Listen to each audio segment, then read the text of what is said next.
Untuk itu saya akan bacakan satu pertanyaan terakhir.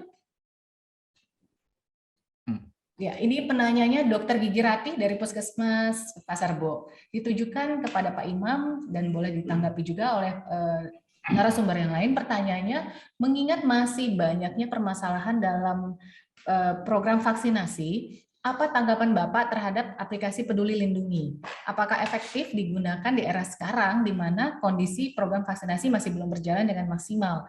Apakah perlu dibuat suatu sistem lain pengganti aplikasi Peduli Lindungi? Ini pertanyaannya, silahkan Pak Imam mungkin bisa menanggapi, Pak Imam. Ya.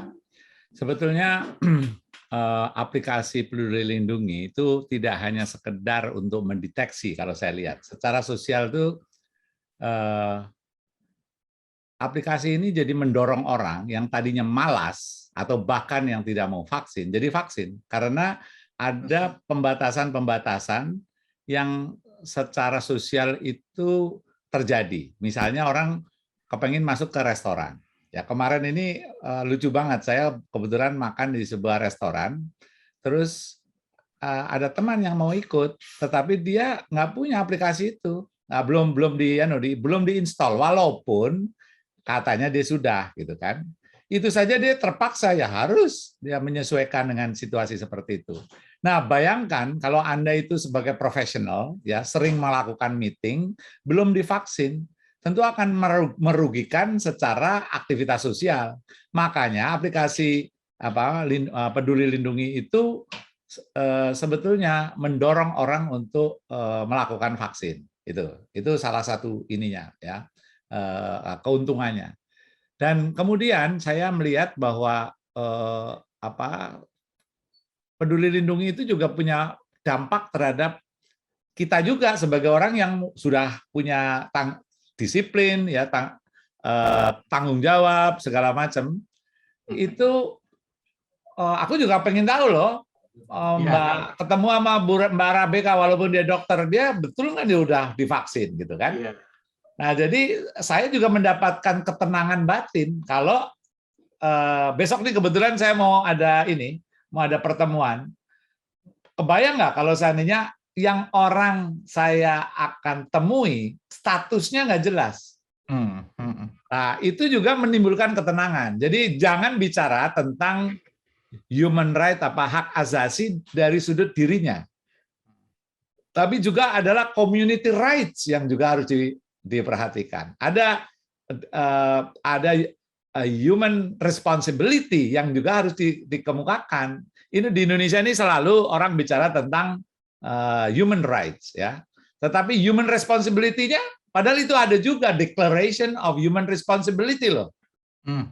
Nah, itu nggak pernah digaungkan. Ya, saya paham lah dari sebuah negara yang awalnya pemerintahnya represif, maka tentu yang mengemuka menjadi human right. Tapi jangan lupa setelah Anda mendapatkan kebebasan individu, orang bertanya, human responsibility-nya apa? Bahkan kalau di Afrika, itu sudah masyarakat bicara tentang community right. Iya. Gitu. Nah, itu hal-hal seperti itu sekarang udah saatnya orang bicara juga tentang community right, bukan hanya sekedar human right. Ya, terima kasih Pak Imam. Kita juga ingin mendengar tanggapan dari Pak Mahesa. Ini terkait dengan hukum dan etikanya seperti apa nih Pak untuk aplikasi Peduli Lindungi ini? Ya, yang pertama kan kalau dalam kebijakan publik itu kan harus ada beberapa prinsip ya, misalnya keadilan dan lain-lain. Sudah dalam penerapan aplikasi Peduli Lindungi saja prinsip keadilan nggak bisa ditegakkan. Keadilan antara mereka yang punya smartphone dengan tidak punya smartphone. Ya, jadi itu yang harusnya ditinjau kembali ya, tinjau kembali. Artinya memang betul, artinya dalam situasi darurat saat ini tanggung jawab negara atau tanggung jawab pemerintah untuk memantau pergerakan warga negara yang berpotensi untuk menular. Itu memang diatur ya. Tetapi kemudian dalam penerapan kebijakan tentu harus dipertimbangkan prinsip-prinsip itu. Jadi sungguh tidak adil bagi mereka yang nggak punya smartphone atau punya handphone tapi nggak smart kan, tapi handphonenya nggak smart gitu. Atau dia punya smartphone tapi orangnya nggak smart juga. Nah itu beda juga kan. Jadi memang harus dipertimbangkan baik-baik lah dalam penerapan kebijakan. Dan sepertinya ini kami sering sampaikan belajar tentang kebijakan publik itu sepertinya semua orang harus belajar lagi ya.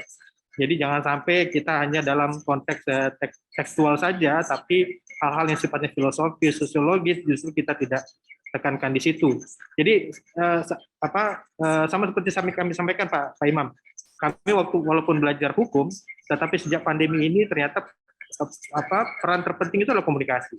Iya. Kami mencatat di awal tahun saja tokoh-tokoh publik sering mengeluarkan statement-statement blunder yang kemudian itu bisa berpengaruh secara masif ya. Nah itu yang kemudian kami tekankan, tolong kita jangan fokus saja kepada kontekstual hukum, tapi juga bicara tentang sosiologisnya juga. Komunikasi itu yang penting sebenarnya. Karena kami belajar di hukum kedokteran pun komunikasi menjadi penting, karena banyak sekali sengketa-sengketa medik berawal dari komunikasi yang jelek. Nah, dalam situasi pandemi hari ini harusnya pejabat-pejabat publik, tokoh-tokoh masyarakat, atau influencer sekalipun harus sangat berhati-hati menyampaikan komunikasi-komunikasi ke publik. Gitu. Betul sekali. Betul sekali. Saya boleh nambahin belum di akhir ya Pak. Jadi ini adalah hikmah dari sudut ilmu pengetahuan, apalagi dengan adanya Zoom atau webinar seperti ini. Ini adalah sebuah demonstrasi transdisiplin yang luar biasa. Betul. Itu yang belum pernah terjadi di dalam sejarah keilmuan. Nah, kita sekarang saya ketemu epidemiolog, malah banyak orang yang belum tentu tahu apa bedanya epidemiolog dengan dokter loh. Iya. Apa bedanya epidemiolog dengan virolog misalnya. Seolah-olah semua dokter tahu virus. Itu juga baru kejadian sekarang seorang udah mulai bisa membedakan. Oh, virolog yang sebetulnya paling tahu. Di kalangan virolog juga belum tentu tahu tentang COVID. Karena tergantung penelitiannya kan gitu. Jadi ini banyak pemahaman atau pengetahuan publik ya yang sekarang ini luar biasa ya menyebar, dan mudah-mudahan ini adalah pandemi di tengah musibah ada hikmah, dan hikmahnya salah satunya saya bisa ketemu dengan Dr. Mahendra, saya bisa kenalan dengan Pak Iwan, tidak hanya dengan orangnya loh, tapi dengan pemikiran-pemikirannya.